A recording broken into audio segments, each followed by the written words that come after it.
तो हरियाणा बीजेपी के प्रदेश अध्यक्ष मोहनलाल बड़ौली आश्वस्त हैं और जो परिणाम आ रहे हैं उससे आश्वस्त होना भी लाजमी है।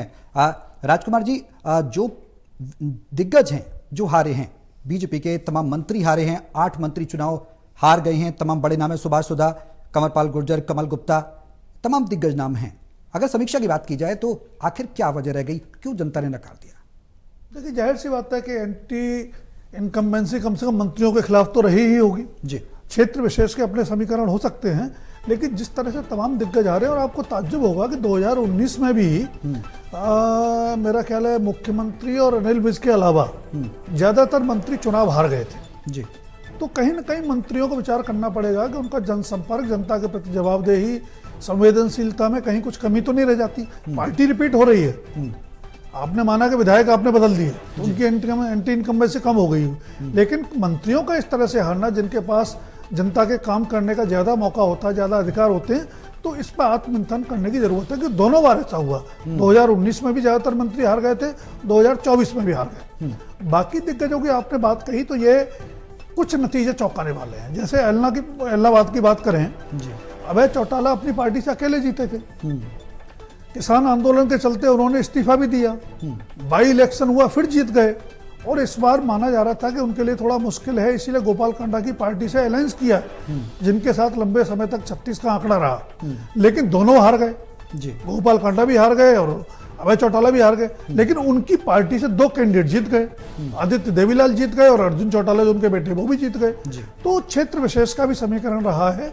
देवेंद्र बबली के मामले आप कह सकते हैं कि किसान आंदोलन के दौरान जो उनकी भूमिका रही है, जिस तरह की टिप्पणियां उन्होंने की, उसके चलते भारी विरोध था, उनको क्षेत्र में घुसने तक नहीं दिया गया। ऐसे व्यक्ति पर बीजेपी ने क्यों दांव लगाया, ये बीजेपी को सोचना चाहिए। हो सकता है कोई और कैंडिडेट होता बीजेपी का तो शायद नतीजा ऐसा नहीं होता। दूसरी ओर आप देखें हैं कि कांग्रेस ने कई सीटें, मुझे लगता है कि अपनी गलत टिकट वितरण के चलते भी गंवा दी। टिगांव में आपने ललित नागर जैसे मजबूत कैंडिडेट को नहीं दिया, वो बागी उतरे, उनका वोट कितना मिला उससे पता चलेगा कि उनका हर जीत में क्या योगदान है। बल्लभगढ़ में सरदार राठौर को आपने नहीं दिया, वहां हर जीत में उनकी क्या भूमिका रही, उनके मिले वोटों की वो देखना पड़ेगा। अंबाला कैंट में चित्रा सरवारा उतनी इंडिपेंडेंट, पिछली बार भी उनको 40,000 वोट मिले थे और अनिल विज का रास्ता साफ हो गया था जीतने का। इस बार उनकी क्या भूमिका रही है, फाइनल आंकड़ा देखना पड़ेगा। तो कहीं ना कहीं टिकट डिस्ट्रीब्यूशन में मुझे लगता है कि कांग्रेस ने भी बड़ी गलती की, और कुछ सीटों पर, जैसे आप गोहाना की बात कर लें, गन्नौर की जी, जहां से देवेंद्र कादियान जीते, वो टिकट के दावेदार थे, उनको टिकट नहीं मिला, वो निर्दलीय जीत गए। तो कहीं ना कहीं आपके आकलन में गलती तो हुई। एक मजबूत उम्मीदवार को आपने टिकट नहीं दी और कमजोर उम्मीदवार को दिया, जिसने दिए वो कमजोर साबित हुआ। तो दोनों दलों ने टिकट डिस्ट्रीब्यूशन में कहीं कुछ गड़बड़ हुई है, और ये 2019 में भी हुआ था जी। महेश जी, जो बीजेपी के दिग्गज हैं जिनकी हम चर्चा कर भी रहे हैं और जिन पर कहीं ना कहीं वजह अगर तलाशी जाए तो आखिर क्या प्रमुख वजह रही है जनता से कनेक्ट होना? जिस तरीके से राजकुमार जी ने बताया कि जनता से कनेक्ट होना क्या एक बड़ी वजह आप मानते हैं कि वो डिस्कनेक्ट रहे, इस वजह से ये परिणाम उनके पक्ष में नहीं रहे? देखिए, डिस्कनेक्शन तो है ही। अगर कनेक्शन अनिल विज का है, उनसे मंत्री पद भी नहीं दिया गया उन्हें, इतने वरिष्ठ आदमी को जी, उसके बाद में भी जीते वो, और उनके सामने एक मजबूत कैंडिडेट इंडिपेंडेंट जो जिसने उनको टक्कर दी, और उसके बावजूद भी वो जीते। तो ये तो मंत्रियों को भी सोचना पड़ेगा और विधायकों को सोचना चाहिए जब उनका टर्म होता है। ये नहीं है कि एक बार परमिट मिल गया तो 5 के 5 साल फिर आपने उधर का रुख नहीं करा। दूसरी बात ये कि इलेक्शन में इश्यूज जो हैं वो बाद में तय होते हैं जी। जैसे हम जब स्टूडेंट स्ट्राइक में पार्टिसिपेट करते थे तो मूवमेंट्री स्ट्राइक हो जाती थी, और जब तक वो एक्शन कमेटी बनती थी, मेमोरेंडम बनता था, जब तक पता लगा स्ट्राइक खत्म ही हो जाती थी। तो इलेक्शन हारने के बाद में ये सारी बातें याद आती है, इनकम्बेंसी भी याद आती है और भी इश्यूज याद आते हैं। लेकिन ये जो मीडिया ने जो इतना बड़ा किसान आंदोलन का इशू बनाकर खड़ा कर दिया, अग्निवीर का इशू बनाकर खड़ा कर दिया, और बहुत सारे इश्यूज हैं, उनको इतना है इश्यूज अपनी जगह, और उन इश्यूज को भी रेक्टिफाई करना चाहिए। लेकिन ऐसा नहीं है कि उन्हीं इश्यू के ऊपर ऐसा बतला दिया, ऐसा दिखा दिया था कि जैसे बगावत हो गई है और बीजेपी तो शायद 15 या 20 सीट के अंदर ही रहेगी। जी। तो वो जो अपने अंदर आपके जो एरोगेंस आ जाती है, उसका खामियाजा ना आपको रिजल्ट में भुगतना पड़ता है, वो आता रिजल्ट के फॉर्म में आता है। और जो प्रेक्षक हैं, जो ऑब्जर्वर हैं, पॉलिस्टर्स हैं, सर्वे वाले हैं, वो भी सब उसी हवा में बह जाते हैं जी। कि ये माहौल ये दिखाई दे रहा है, हवा ये चल रही है। तो उस सब को देखते हुए ये हर इलेक्शन में आप किसी में भी देखिए, आज से नहीं, आज़ादी के बाद जो इलेक्शन हुए बड़े बड़े, उन सब में सेंटर के मिनिस्टर और स्टेट के मिनिस्टर, हर इलेक्शन में मिनिस्टरों का हारना का परसेंटेज ज़्यादा होता है बनिस्बत आम आदमी के, क्योंकि उनसे लोगों को अपेक्षा भी बहुत होती है। कई बार उनके हाथ में भी नहीं होता कुछ, और लोग ये चाहते हैं कि नहीं, हमारा बच्चा बंद हो गया, इसको भी छुड़वाइए, हमारे बच्चे ने नकल करी, उसको भी कराइए, एडमिशन भी कराइए। तो आफ्टर ऑल एक मंत्री है, उसके हाथ में लिमिटेड पावर है, और अब तो मंत्रियों के हाथ में पावर ही वैसे ही कम होती जा रही है। मुख्यमंत्री किसी को पावर ही नहीं देना चाहते। पहले स्टेट्स के अंदर होम मिनिस्टर बहुत पावरफुल आदमी होता था, अब अगर किसी को होम बना दिया तो उसमें से कुछ महकमे अपने पास रोक लिए ताकि वो होम मिनिस्टर का काम ही ना रह पाए। तो इन सब इश्यूज को देखते हुए मंत्रियों का हारना कोई ऐसी नई बात नहीं है, हर इलेक्शन के अंदर हर स्टेट के अंदर हारते हैं। वीरेन जी, सबसे पहले तो मैं आपसे प्रतिक्रिया चाहूंगा। अनिल महेश्वरी जी ने आपसे कुछ पूछा था ब्रेक पर जाने से पहले, उससे आप कंटिन्यू करें। उसके बाद ये बताएं कि बीजेपी ने जो जीत दर्ज की है, एंटी इनकम्बेंसी की जो बात नायब सिंह सैनी कह रहे थे, 56 दिन का काम हुड्डा सरकार के 10 सालों के कामों पर भारी पड़ेगा, परिणामों में होता हुआ भी नजर आया, उस पर भी मैं प्रतिक्रिया चाहूंगा आपसे। अनिल महेश्वरी जी ने क्या कहा था ये तो आपने बताया नहीं। मैंने कुछ नहीं कहता जी। ब्रेक पर जाने से पहले अनिल महेश्वरी जी ने कुछ व्यंग्यात्मक रूप में आपसे कुछ नहीं, बात कही व्यंग्यात्मक थी और एक कविता सुनाई कनेक्शन थी जोड़ने की। जी ना ना, एक कविता सुनाई थी, शायद क्योंकि अनिल जी बेहतर बता हमारे पाए। वरिष्ठ साथी हैं। जी, चुनाव के परिणाम को लेकर जी जी हाँ जी, कुछ आपने शेर और शायरी मैं की ये थी। बता रहा हूँ आपको। हाँ, करनाल संसदीय क्षेत्र की 9 विधानसभा सीटें हैं जी। 9 पर भी भारतीय जनता पार्टी के उम्मीदवार जीते हैं जी। लोकसभा चुनाव में भी 9 पर 9 भारतीय जनता पार्टी के उम्मीदवार थे, मनोहर लाल जी को बढ़त मिली जी। थी, और वो 4 महीने के बाद भी भारतीय जनता पार्टी ने वही प्रदर्शन कराया जी। है। मतलब कांग्रेस का एक खाता भी नहीं खुला। कांग्रेस की इस संसदीय निर्वाचन क्षेत्र में 3 सीटें थी, कांग्रेस ने 3 सीटें गवा दी। अंबाला में देखा जाए तो अंबाला में जो है कांग्रेस को 1 सीट मिली, 3 भारतीय जनता पार्टी ने जीती। फरीदाबाद के अंदर 7 सीटें भारतीय जनता पार्टी ने जीती है, वहां तो कांग्रेस के प्रदेश अध्यक्ष भी हार गए। गुड़गांव में 4 सीटें भारतीय जनता पार्टी ने जीती हैं, फतेहाबाद में सारी सीटें भारतीय जनता पार्टी ने जीती हैं। तो मतलब भारतीय जनता पार्टी का हर जिले के अंदर प्रदर्शन जो है पहले से बेहतर रहा है। अहिरवाल बेल्ट के अंदर भी, जीटी रोड बेल्ट के अंदर भी पार्टी ने प्रदर्शन जो है उसका सुधरा है। और ये देखिए कि चौटाला परिवार से भी 2 लोग आए हैं, अर्जुन चौटाला भी बने और आदित्य देवीलाल भी डबवाली से। मतलब जो है कि आदित्य देवीलाल तो पहले भारतीय जनता पार्टी में थे, 1 महीना पहले आए हैं, वो हरियाणा एग्रो के चेयरमैन भी थे।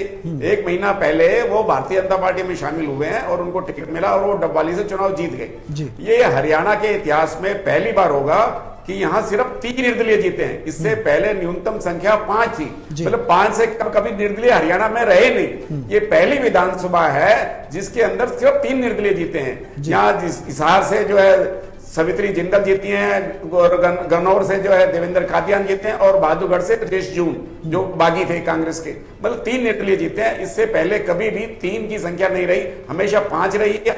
और 1968 और 82 में ये 16 निर्दलीय विधायक जीते हैं। ये पहली बार हुआ है कि सिर्फ 3 जीते हैं। और ये जो एक बात है कि निर्दलीयों पर जो है लोगों ने इतनी आस्था व्यक्त नहीं की है, जो भारतीय जनता पार्टी और कांग्रेस में ही चुनने का वो प्रयास किया है। और ये बात भी है कि भारतीय जनता पार्टी के रोहतक के गढ़ में, जब रोहतक का गढ़ आता है, वहां मनीष ग्रोवर नहीं जीत पाए और मनीष ग्रोवर को फिर दोबारा टिकट दिया गया, लेकिन वो अपनी लोकप्रियता सिद्ध करने में विफल रहे। और जो भारतीय जनता पार्टी ने 2019 में जिन 2 मंत्रियों की टिकट काटी थी, विपुल गोयल और राव नरबीर, और उनका इस बार टिकट दी तो दोनों जीत गए। तो मतलब भारतीय जनता पार्टी के जहां मंत्री हारे हैं, मतलब 8 मंत्री हार गए हैं भारतीय जनता पार्टी के, और उसमें सिर्फ जो है महिपाल ढांडा जीते हैं, मूलचंद शर्मा जीते हैं और मुख्यमंत्री जीते हैं। स्पीकर का हारना ये भी आश्चर्यजनक है। तो और एक बात और भी है, जो वित्त मंत्री होता है हमेशा चुनाव हारता है। पहले मनोहर लाल जी रहे थे वित्त मंत्री, तो उन्होंने वित्त मंत्रालय छोड़ दिया था, और उसके बाद जो है जेपी दलाल को वित्त मंत्री बनाया गया। ये परंपरा रही है, जो हरियाणा का वित्त मंत्री होता है वो दोबारा जीत कर नहीं आता। तो जयप्रकाश दलाल जीत कर नहीं आए इस बार, तो कुल मिला के जो हरियाणा विधानसभा के नतीजे हैं आश्चर्यजनक तो हैं ही हैं और सबके लिए विश्लेषण का विषय भी है। मतलब कांग्रेस के दिग्गज भी चुनाव आ रहे हैं, भारतीय जनता पार्टी के दिग्गज भी आ रहे हैं। और अभी महेश जी चर्चा कर रहे थे कि कुमारी शैलजा के जो समर्थक थे उनको जो नाहरलगुन में और उकलाना में टिकट नहीं देगी, जिनको कांग्रेस ने टिकट दी दोनों जीते हैं। मतलब इस बारे में ये नहीं कहा जा सकता कि वहां कांग्रेस की रणनीति विफल रही है। ये बात ठीक है कि कुमारी शैलजा के नाराजगी के कारण हो सकता है, लेकिन दोनों सीटें जो है कांग्रेस ने जीती हैं। देवेंद्र, जो रणनीति बनाई थी हमने देखा हरियाणा की सियासत में कहीं ना कहीं बीजेपी के द्वारा रणनीति जो बनाई गई, सीएम फेस चेंज किया गया, उसके बाद तमाम योजनाएं नायब सैनी ने जो 56 दिन बचे थे उनमें एक के बाद एक ताबड़तोड़ योजनाएं शुरू की, प्रॉपर्टी आईडी को लेकर बड़ी बड़ी घोषणाएं की गई। क्या जो परिणाम परिवर्तित हुए वो 56 दिन के कामों की बदौलत आज ये मैंडेट देखने को मिल रहा है? देखिए सौरभ, इस मामले में एक तो सेंट्रल लीडरशिप ने जो प्रिवेंटिव मेजर्स लिए, जो करना जरूरी था उन्होंने किया। मुख्यमंत्री बदल दिया, पूरी कैबिनेट बदल दी। जिस दिन मुख्यमंत्री रिप्लेसमेंट किया गया, साथ के साथ दूसरों को जिम्मेदारी दी गई। और दूसरा, ओबीसी वोटर्स जो है उनकी जो संख्या है वो 30% है हरियाणा में ओबीसी वोटर्स। पार्टी ने अंदाजा लगा लिया था कि क्योंकि एंटी इनकम्बेंसी वाला फैक्टर है, बदलाव वाला भी होता है, स्वभाव है, मानवीय स्वभाव, हर कोई कुछ नयापन देखना चाहता है, तो पार्टी ने सारी कैलकुलेशन कर ली थी, रणनीति बनाई थी। और मैं इससे ये कहूंगा कि जो ओबीसी वाला फैक्टर था, मुख्यमंत्री बदलने का था, वो प्रयोग बीजेपी के लिए सफल रहा है। और दूसरा, जिस तरीके से घोषणाएं, धड़ाधड़ घोषणाएं की 56 दिन में 126 घोषणाएं। और तीसरा, मैं ये कारण मानता हूं, सेंट्रल लीडरशिप ने जिस तरीके से हरियाणा में अपना कैंपेन, इंटेंसिव कैंपेन किया, प्रधानमंत्री 4 बार आए, 4 रैलियां की, अमित शाह 3 बार आए, जेपी नड्डा आए, योगी आदित्यनाथ, राजनाथ सिंह, पूरी बड़े जो स्टार प्रचारक थे हरियाणा की धरती पर आए, उन्होंने इंटेंसिव कैंपेन किया। जहां जहां पूरी रणनीति और पूरी योजना के मुताबिक वहां रैलियां हुई, जनसभाएं हुई, प्रधानमंत्री ने खुद इंटरेस्ट दिखाया। और ओबीसी वाला जो फैक्टर था वो भी काम कर गया। इसके अलावा नायब सिंह सैनी को जितना मौका मिला उन्होंने जनहित की योजनाएं और जनहित के लिए काम करने वाली सरकार का चेहरा दिखाने की कोशिश की। यही वजह है कि अब जो परिणाम आए हैं वो बीजेपी की एक शानदार जीत, और मैं ये कहूंगा कि कमाल हो गया। दूसरी बात, एक ध्यान आपको ये भी दे दूं सौरभ, मनोहर लाल जिनको बदला गया, सेंट्रल गवर्नमेंट में ले जाया गया, करनाल विधानसभा, करनाल लोकसभा की बात करूं तो 9 विधानसभा आती है, 4 सीटें पानीपत की, 5 करनाल की। मनोहर लाल जी के लोकसभा क्षेत्र में 9 की 9 सीटें जीत ली, कमाल हो गया ये भी। आप देखिए कितना विरोध था, संजय भाटिया का टिकट काटा गया, मनोहर लाल को लड़वाया गया, और मनोहर लाल जी संजय भाटिया को साथ लेकर नहीं गए, शायद कहीं डर था कि वोट बढ़ने की बजाय घट ना जाए। तो पूरे मतलब जो टीम थी, कृष्ण पवार थे या पानीपत की प्रमोद विज थे, जो बीजेपी के विधायक थे, उन्होंने खूब काम किया, संगठन भी। और आज यही वजह है कि लोकसभा करनाल की 9 की 9 सीटें बीजेपी ने जीत ली है। ये मनोहर लाल का कमाल है। यहाँ पर आपको रोक रहा हूं, उनके बारे में तस्वीरें बीजेपी मुख्यालय से दिल्ली से लाइव आ रही हैं। हम अपने दर्शकों को दिखा रहे हैं कि किस तरीके से जो जीत का जश्न है वो बीजेपी मुख्यालय दिल्ली में भी देखने को मिल रहा है। तमाम आयोजनों की तैयारी की जा रही है, किस तरीके से वहां पर एक परिणामों को लेकर चर्चा हो। और बीजेपी मुख्यालय दिल्ली से हम लाइव तस्वीरें आपको दिखा रहे हैं। जो पार्टी में जोश डबल हुआ परिणामों के बाद, वो कहीं ना कहीं अब एक धन्यवाद भाषण के रूप में कहीं ना कहीं देखने को मिल सकता है। महेश, जो तैयारियां कहीं ना कहीं अब देखने को मिल रही हैं और आगे की रणनीति, हरियाणा का जो परिणाम है, अगर उस पर हम और ज्यादा गहन एनालिसिस करें तो कहीं ना कहीं और विधानसभा चुनाव जैसे महाराष्ट्र का है होना है, उस पर भी कहीं ना कहीं पार्टी को बढ़त मिलती नजर आएगी। बीजेपी कहीं ना कहीं कार्यकर्ता खासकर मोटिवेटेड नजर आएंगे।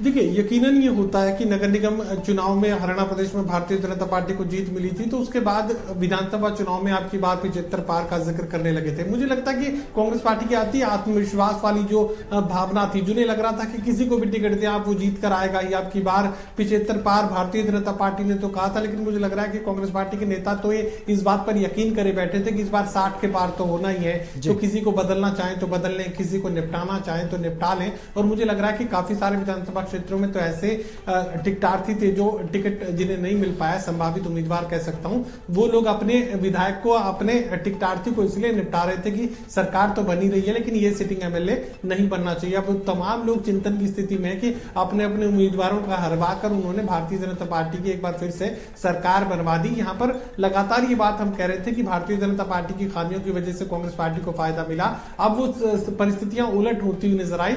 भारतीय जनता पार्टी को इस बात का भी फायदा मिला कि यहां पर एक जाति विशेष को इस तरीके से प्रोजेक्ट कर दिया गया कि बाकी लोगों को एक साथ ध्रुवीकरण करने में भारतीय जनता पार्टी को किसी भी तरह की मेहनत नहीं करनी पड़ी। भारतीय जनता पार्टी के लोग इस परिणाम की उम्मीद खुद नहीं कर रहे थे। जो परिणाम आज सामने आया है, यकीनन हरियाणा प्रदेश से जो परिणाम निकलकर सामने आया है, पूरे देश के कोने कोने में उसका फायदा भारतीय जनता पार्टी के नेताओं को, कार्यकर्ताओं को हौसले के रूप में मिलेगा। बिल्कुल, चर्चा में लौटूंगा मैं आप सभी के साथ, लेकिन इस बीच संकेत कहीं ना कहीं ब्रेक कर मुझे मिल रहे हैं और ब्रेक के बाद फिर से चर्चा को बढ़ाएंगे आगे। और आखिरकार क्या कुछ रणनीति आगे रहेगी, कई सवाल होंगे जिनके जवाब अपने पैनलिस्ट से हम लगातार पूछते रहेंगे।